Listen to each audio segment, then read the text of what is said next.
कपड़े धोने वाली बहू। शादी के पहले से ही विभा को कपड़े धोने का बड़ा शौक था। कभी नल के नीचे तो कभी तालाब के पास। अरे मेरी नीली वाली लुंगी नहीं दिख रही है।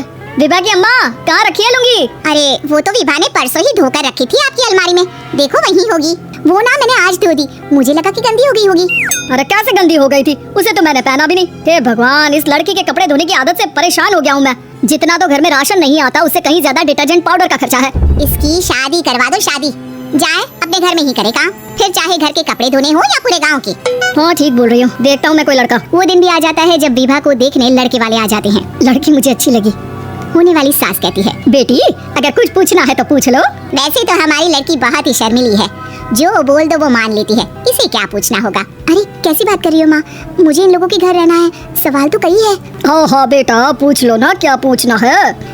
आप लोगों के घर कपड़े कौन धोता है? सास का मुंह बन जाता है। देखो अगर तुम ये कहना चाहती हो कि तुम्हें कपड़े धोने नहीं आते तो सुन लो, कपड़े मैं ही धोती हूँ, लेकिन तुम्हारे आ जाने के बाद मैं रुमाल तक नहीं धोऊंगी। अरे चुप रहना भगवान, बहू बेचारी घर आई नहीं, उसे डराना शुरू कर दिया। वो क्या है ना बिटिया, अभी तक तो ये कल्लू की माँ ही धोती थी, लेकिन अब तुम्हारे पापा तो दहेज में वॉशिंग मशीन देंगे ही।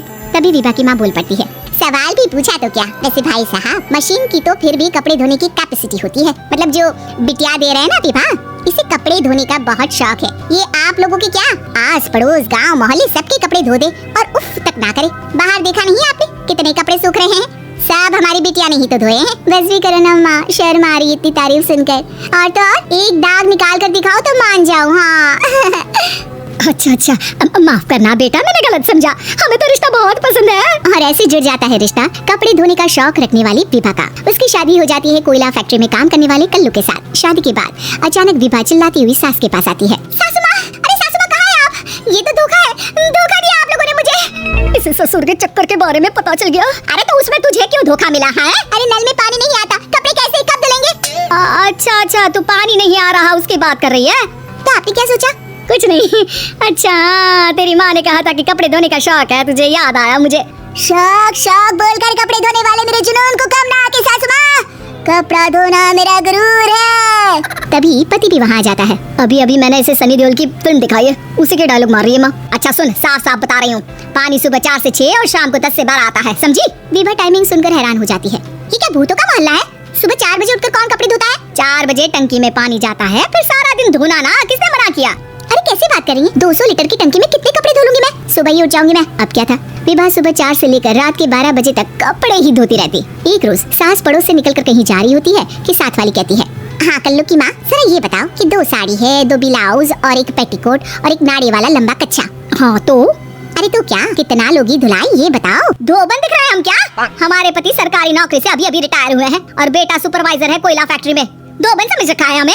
हाय रे कल्लू की अम्मा, माफ कर दो, वो तो मोहल्ले में यही सब बता रहे थे कि तुमने बहू को कपड़ा धुलवाने के काम में लगा दिया है। सास को पड़ोसन की बात सुनकर गुस्सा आ जाता है। वो घर पहुंचती है जहाँ घर के बाहर ही इतने सारे कपड़े सूख रहे होते हैं जितने कि किसी धोबन के घर पर। अरे ओ कल्लू की दुल्हन बाहर निकल। माँ जी यहीं आ जाओ, बाथरूम में चादर धो रहे हैं हम। अरे अभी हम धोते हैं, तुमको बाहर निकलो। ये आस पड़ोस वाले बोल रहे हैं कि हम बहू से कपड़े धुलवा कर उसे कपड़ा धोने वाली बना दिए हैं। अरे छोड़ो ना माँ जी, किन लोगों की बातों में आती हो? आस पास के लोगों का तो काम ही होता है कि वो किसी तरह सास बहू को लड़ा दे। बहू सारे घर के कपड़े धोती है, ये क्या कम है? बोलिए। सास को भी लग जाता है कि वो बहू का ये संकीपन नहीं छुड़वा सकती, इससे अच्छा है कि खुद ही चुप हो जाए। एक रोज सास और बहू मंदिर जाते हैं, जहाँ सास की साड़ी वहाँ खड़ी भीख मांगने वाली से मिलती है। माँ जी क्या बात है, आपकी साड़ी उस भिखारन से कितनी मिल रही है ना? हाँ देखो तो दोनों की साड़ी मिल रही है। क्या बात है कल्लू की अम्मा, तुम खुद को तो अफसर की बीवी बताती हो और ऐसी सिंपल सी प्लेन साड़ी पहनकर घूमती हो। सिंपल और प्लेन नहीं है ये साड़ी। तो क्या सोने के धागे से फूल बने हैं? कुछ भी सासू माँ, कुछ भी। हाँ बने थे इस साड़ी में सोने के धागे से फूल। मेरे पति लेकर आए थे मद्रास से स्पेशली मेरे लिए 10,000 की। ताहे भाई साहब इस भिखारन के लिए भी सेम टू सेम साड़ी लेकर आए होंगे 10,000 की। सास उस वक्त कुछ नहीं कहती, लेकिन बहू के साथ घर आती है और अलमारी से एल्बम निकाल कर लाती है। ये साड़ी देख रही है, ये वही साड़ी है जिसे मैंने अभी पहना था। इस साड़ी में ये जो चमकदार फूल दिख रहे हैं ना, ये सोने के धागों से काटे गए हैं, लेकिन तू लोकल वॉशिंग मशीन ब्रश से घिस कर सारे फूलों को निकाल कर साड़ी प्लेन कर दी।